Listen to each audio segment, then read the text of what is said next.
Erdogan paralajmëron Iranin mos i thni benzin zjarit në lindjen e mesme. Presidenti turk Recep Tayyip Erdogan ka reaguar ndaj përshkallëzimit konfliktit në lindjen e mesme, duke theksuar se pavarësisht paralajmërimeve të vazhdueshme nga Ankaraja, Irani po ndërmerr veprime që sipas tij rrisin rrezikun e destabilitetit në rajon.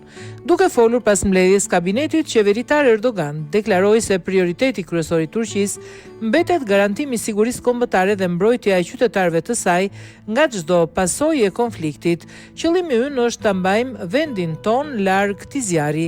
Siguria e Turqisë dhe paqja e 86 milion qytetarëve tan është prioritet absolut. Nuk duam që as edhe një fije floku e qytetarëve tan të dëmtohet, u shpreh presidenti turk. Ai theksoi se në një kohë kur disa aktorë në rajon po kontribuojnë në rritjen e tensioneve, Turqia synon të luajë një rol stabilizues për të frenuar përhapjen e konfliktit dhe për të ndihmuar në uljen e temperaturave politike dhe ushtarake. Sipas Erdoganit, Ankaraja ka bërë vazhdimisht thirrje Iranit që të tregojë vetëpërmbajtje, por pavarësisht këtyre paralajmërimeve, Teherani po vazhdon të ndërmarr hapa që nisin tensionet në rajon.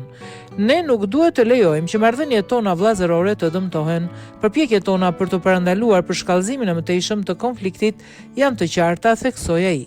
Në fund, Erdogan shtoi se Turqia do të vazhdojë të ndjekë nga afër zhvillimet në rajon në koordinim me NATO-n dhe aleatët e saj, duke marrë të gjitha masat e nevojshme për të mbrojtur interesat dhe sigurinë e vendit.